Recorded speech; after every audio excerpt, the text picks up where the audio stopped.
नमस्कार अर्पिता, नमस्कार वंदना दी। नमस्कार जी नमस्कार। हम्म तो आज का एपिसोड बहुत ही स्पेशल है, जिसमें हम लोग कर्म और अकर्म के बारे में डिस्कस करेंगे। यही है आज का हमारा टॉपिक। इसके पहले मैं आपको एक छोटी सी कहानी सुनाती हूँ। दर्शकों को पहले बता दूं कि अर्पिता जो है वो रिसर्च असिस्टेंट है, और वंदना दी जो है वो हेल्थ एंड न्यूट्रिशन में है। न्यूट्रिशनल आयुर्वेदिक प्रोडक्ट्स की मार्केटिंग करती हैं। तो एक छोटी सी कहानी से शुरू करेंगे। दिवाली का टाइम था, और मैंने देखा कि एक कुत्ते को बहुत चोट लगी है, और वो एक दुकानदार के सामने बैठा है। वो दुकानदार उसको देखे जा रहा था। दिवाली का ही दिन था, पर उसने कुछ किया नहीं। मैंने उसको बोला, आप इस पर इसको कोई मलहम लगा दीजिए, तो ये ठीक हो जाएगा। ठीक है जी, देखा जावे, मतलब देख लेंगे। तो पर उसने कुछ किया नहीं। तो मैं घर जाके मलहम लेकर आई।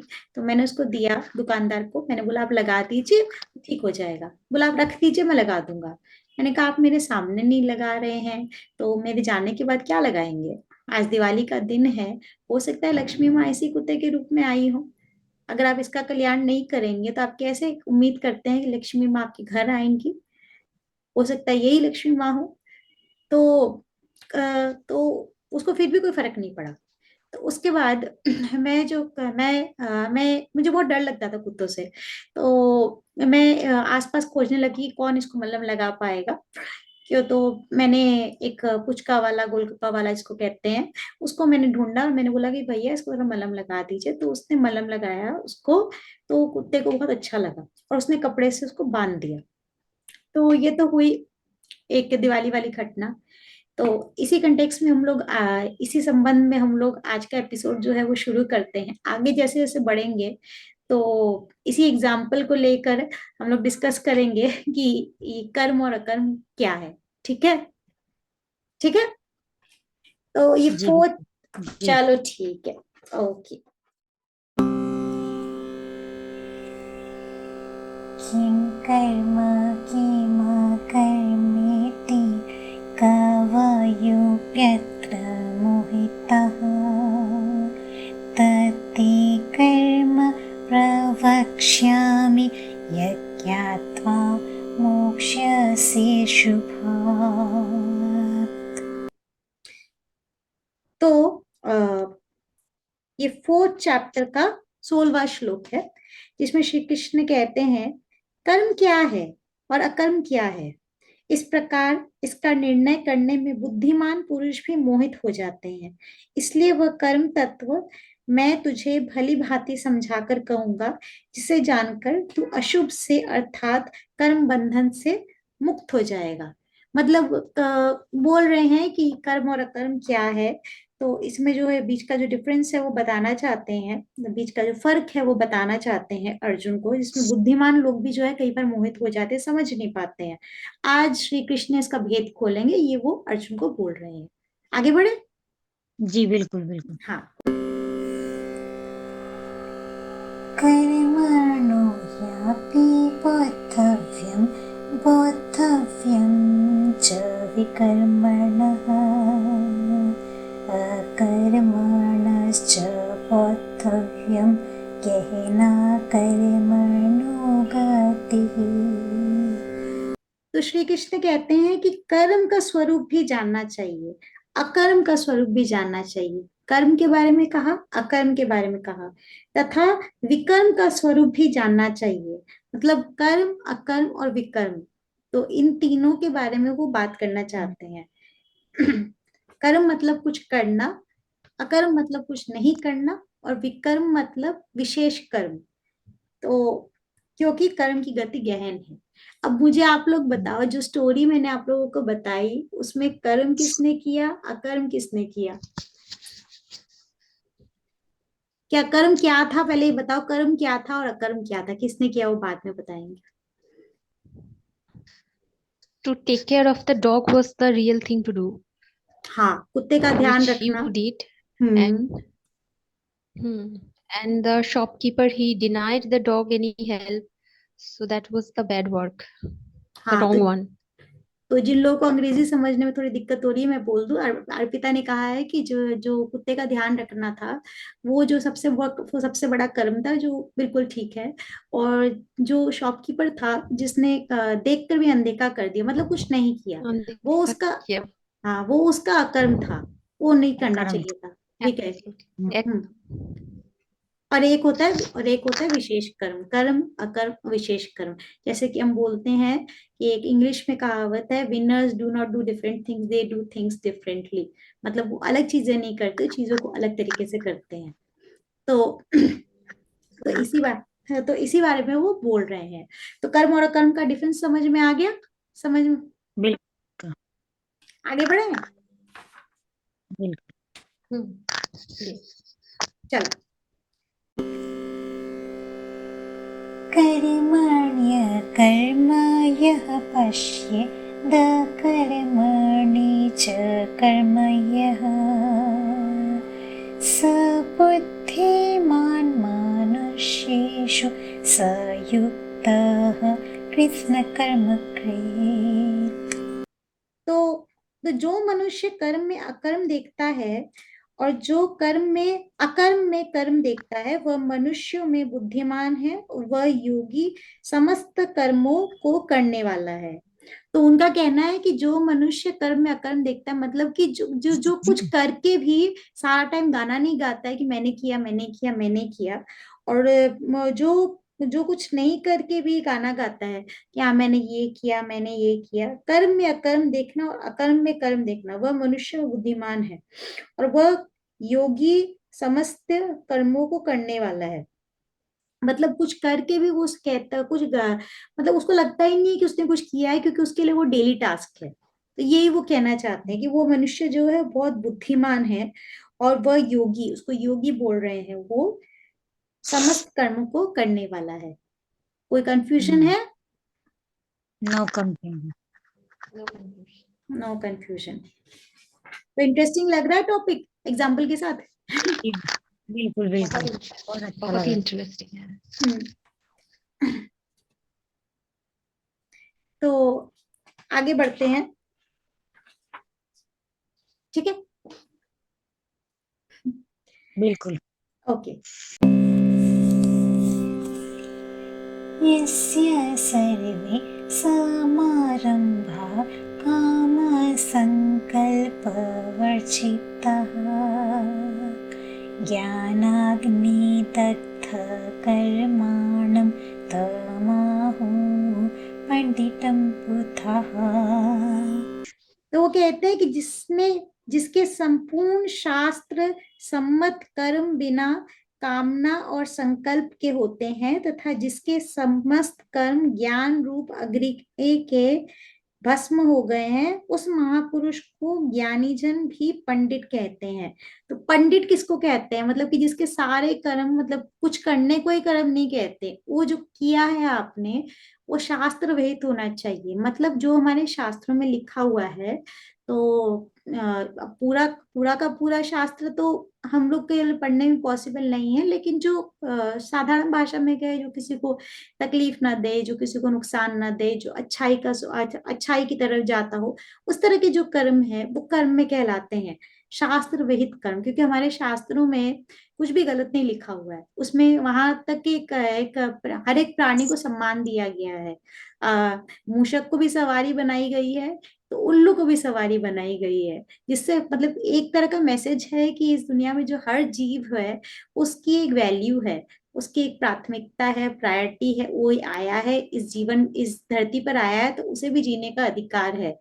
तो कुछ उसको खाने से पहले सोच लो ठीक है, उसको काट के खाने से पहले सोच लो कि वो किसी ना किसी का वो है, वाहन है। तो भाई, बिल्कुल हाँ, तो वही वो कह रहे हैं कि जो शास्त्र वेद कर्म है, जो जो शास्त्रों के अनुसार है, अच्छाई की तरफ जाता है जो काम हमारा, वही कर्म है। वरना जो है हर काम जो है वो कर्म नहीं होता है।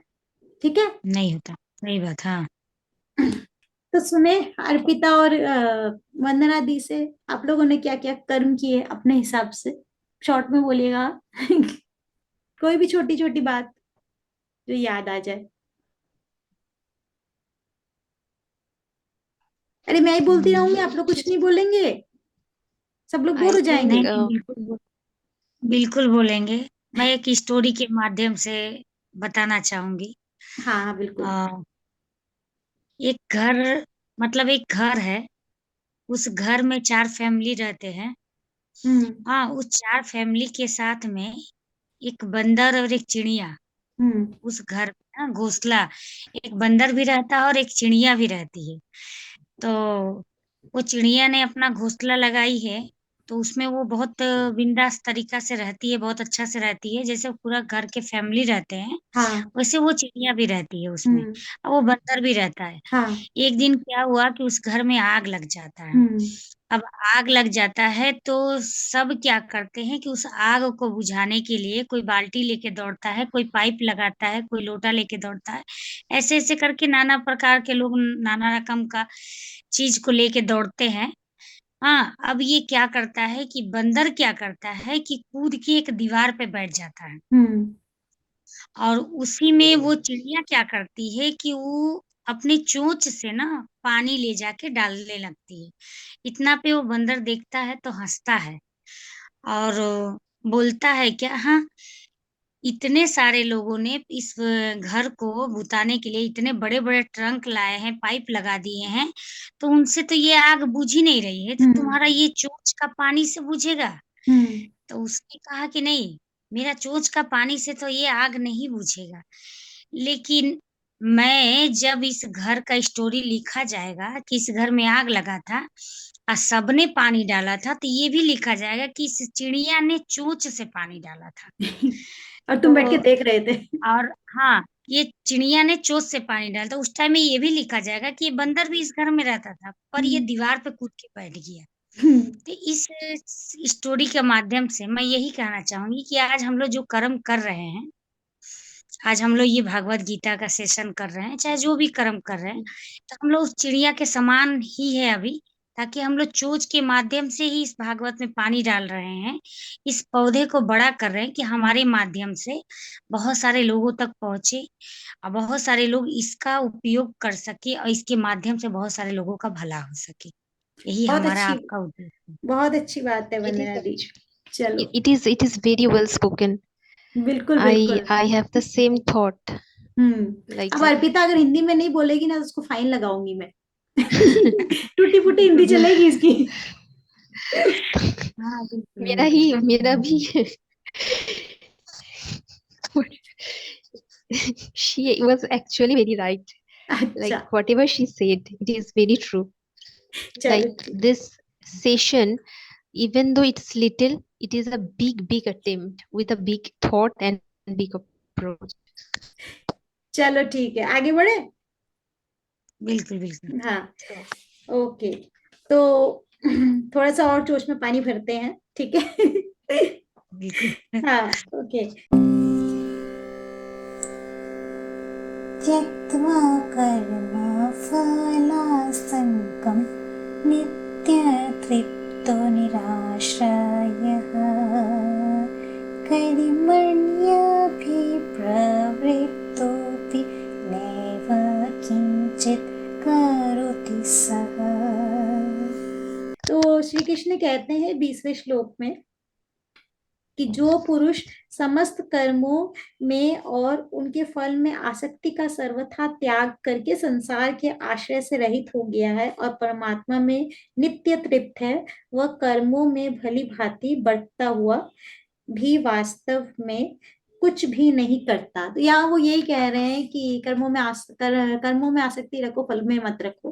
कर्मों से अटैचमेंट रखो, फल से अटैचमेंट मत रखो। तो इसको हम लोग ज्यादा डिटेल में नहीं पढ़ेंगे क्योंकि यही हम पढ़ते आ रहे हैं, ठीक है। हुँ, नेक्स्ट पढ़े। बिल्कुल। चलो हुँ, हुँ, ठीक है। नेक्स्ट। निराशीर्यतचितात्मा त्यक्तसर्वपरिग्रहः शारीरं केवलं कर्म कुर्वन्नाप्नोति किल्बिषम्। तो तो 21वें श्लोक में वो कहते हैं कि जिसका अंतःकरण और इंद्रियों के सहित शरीर जीता हुआ है और जिसने समस्त भोगों की सामग्री का परित्याग कर दिया है, ऐसा आशा रहित पुरुष केवल शरीर संबंधी कर्म करता हुआ भी पाप को नहीं प्राप्त होता। तो वही मतलब कि जिसने मोह माया को त्याग दिया है, जिसकी मतलब जिसको किसी चीज से अटैचमेंट नहीं है, तो ऐसा आशा रहित पुरुष केवल शरीर संबंधी कर्म करता हुआ भी पापों को नहीं प्राप्त होता, मतलब उसको पाप नहीं लगता। ठीक है, बिल्कुल। आगे बढ़े। हाँ हाँ बिल्कुल। आगे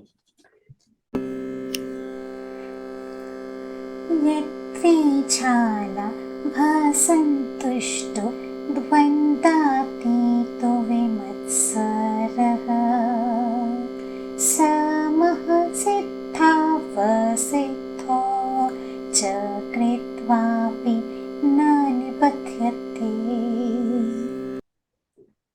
तो 22वें श्लोक में श्री कृष्ण कहते हैं कि जो बिना इच्छा के अपने आप प्राप्त हुए पदार्थ में सदा संतुष्ट रहता है, जिसमें ईर्ष्या का सर्वथा अभाव हो गया है, जो जलन नहीं करता, जो किसी से जलता नहीं है, उसका अभाव हो गया है, जो हर शोक आदि द्वंद्व से सर्वथा अतीत हो गया है, मतलब मुक्त हो गया है खुशी और गम से, ऐसी सिद्धि और असिद्धि में सम रहने वाला कर्म योगी कर्म करता हुआ भी उनसे नहीं बंधता।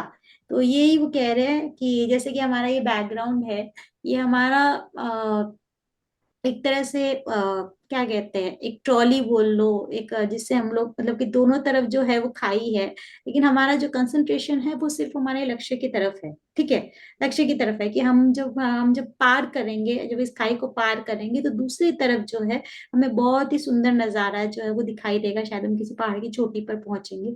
तो वो हमारा जो मतलब कि जो ध्यान है, जो केंद्रित है, वो उस तरफ है। बाकी जो है, बाकी कहीं भी हमारा ध्यान नहीं है, सबसे हमारा जो लगाव जो है वो छूट गया है। ठीक है, अगर आप लोगों में कभी ने किसी ने राइड किया है इस तरह की ट्रॉली में, तो आप लोगों को समझ में आएगा कि मैं क्या कह रही हूँ। तो वो के ध्यान केंद्र करने के लिए बाकी आपको बाकी चीजों से अपना अटैचमेंट जो है वो हटाना पड़ेगा, इंद्रियों पर अपना काबू पाना पड़ेगा, मेडिटेट करना होगा, तभी आप जो है आगे कुछ पा सकते हो। ये इसमें लिखा हुआ है। ठीक है, हाँ तो अगले श्लोक की तरफ बढ़ते हैं, 23वें श्लोक की तरफ। इस टॉपिक का ये लास्ट श्लोक है। ठीक है, सही सही। हाँ। गतसङ्गस्य मुक्तस्य ज्ञानावस्थितचित्तसः यज्ञायाचरतः कर्म समग्रं प्रविलीयते। तो श्री कृष्ण कहते हैं कि जिसकी आसक्ति सर्वथा नष्ट हो गई, अटैचमेंट, आसक्ति, जो देहाभिमान और ममता से रहित हो गया है। देहाभिमान, देह मतलब शरीर, अभिमान मतलब घमंड, घमंड। ममता से रहित हो गया है, जिसका चित्त निरंतर परमात्मा के ज्ञान में स्थित रहता है, ऐसा केवल यज्ञ संपादन के लिए ही कर्म करने वाले मनुष्य के संपूर्ण कर्म भली भांति विलीन हो जाते हैं। तो वो एक कर्म योगी की परिभाषा बता रहे हैं और कर्म को एक तरह के यज्ञ के रूप में प्रस्तुत कर रहे हैं, कि जिसका मतलब कि जिसको अपने बॉडी से कोई अटैचमेंट नहीं है, जो हर तरह के मोह माया से अलग हो गया है, सिर्फ अपने कर्म पर जिसने नजर रखी हुई है। और ऐसा ही जब आप अपने फुल कंसंट्रेशन जो अपने कर्म पर करते हैं, तो आपको फल मिलना ही है, आपको फल की तरफ सोचने की जरूरत नहीं है। 100% जब आप सोचते हैं कि मुझे इस काम पे जो अपना कंसंट्रेशन रखना है, तो आपको उसका उसका रिजल्ट आपको मिलेगा ही मिलेगा। आप ये मत सोचो कि उससे मुझे क्या मिलना है क्या नहीं मिलना है। हाँ, एक छोटा सा लक्ष्य रखो कि हाँ मुझे क्या मिलना है, पर कंसंट्रेशन अपना कर्म पर रखो।